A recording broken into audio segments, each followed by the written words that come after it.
Mr. Marcos, makinig ho kayo kay Vice President Sara Duterte.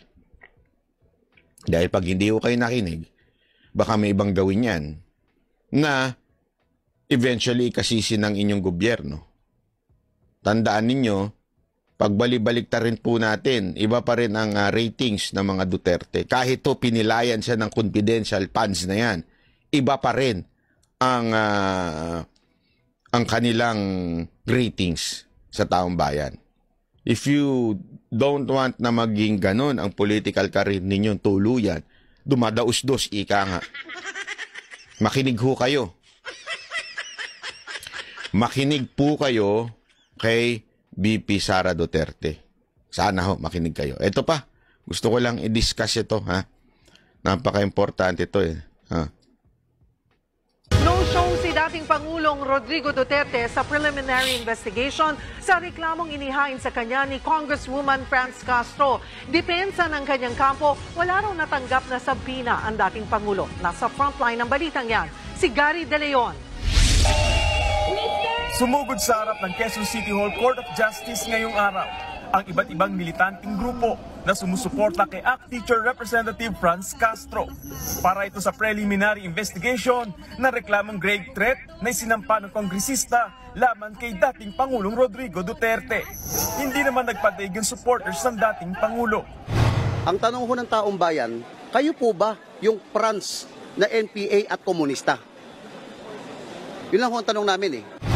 Mahigpit ang seguridad sa lugar dahil inaasahang darating sa piskalya ang dating Pangulo matapos ipasampina. Handang-handa si Castro na maka-face-to-face ang isa sa mga madalas na kritiko niya. A former president, siyempre ako naman ay teacher, tayo ay pakikita naman natin yung respeto natin as a former president. Pero no-show si Duterte na ikinadismaya ng kongresista. As a respondent, dapat hinaharap niya yung kaso niya. Sa halip, dalawang abogado lang ang nagpakita at sinabing wala raw natanggap na sabina ang dating Pangulo. Sinasabi nila, ina-allege nila na wala pa daw natanggap si ex-president Duterte ng subpina at saka yung aking complaint. So wala pa daw siya natanggap at ngayon tinanggap nung dalawang counsel. So ang ibig sabihin, mag-aantay na naman tayo. Kasunod niyan, nagain din na supplemental Castro para sa panibagong reklamo kaugnay ng pagbabantaraw. Ito si Castro, feeling ko kursunada lang si Duterte. Gusto niya makita, no? Hindi, sa totoo lang, feeling ko kursunada. Madam, may asim pa ba si Pangulong Duterte sa'yo? Feeling ko, atat na atat ka makita to si Pangulong Duterte.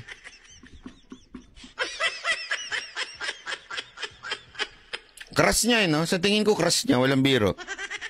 Crush kaya nito ni Madam si Pangulong Duterte? Hindi kasi alam niyo kung bakit, ha?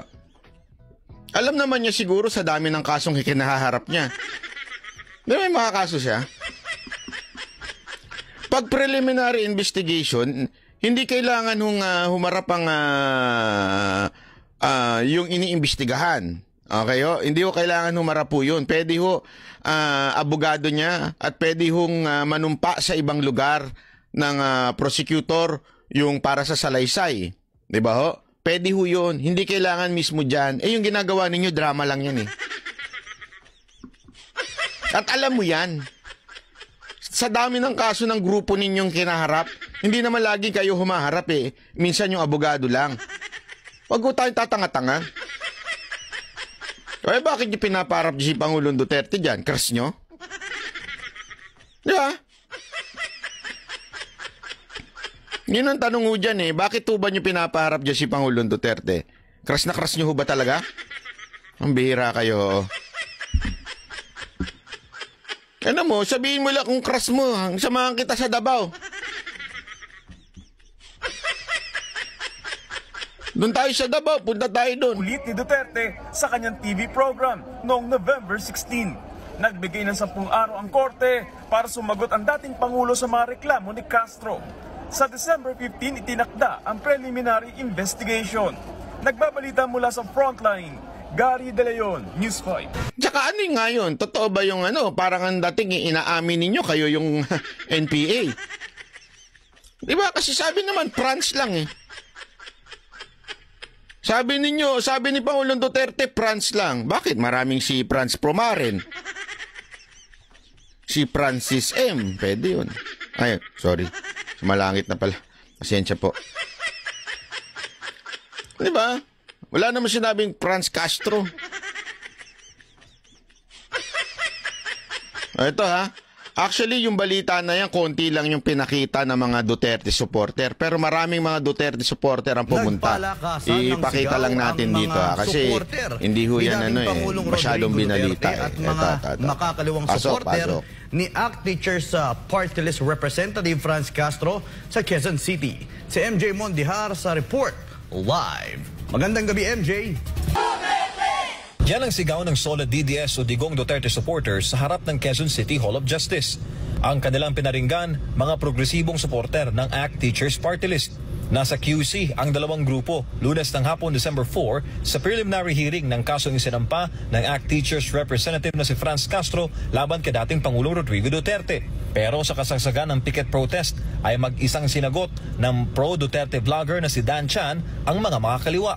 Bit-bit rin ito ang poster na may mugshot ni Castro. Walang ginawa! Yes, walang ginawa! Yes, walang ginawa!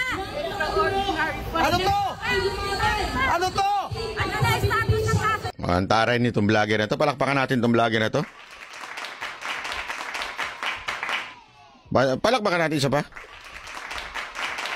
Hindi ko kilala itong vlogger na to. Hindi ko alam kung binanatan ako nito. Pero dahil sa ginawa niya yan, palakpakan natin.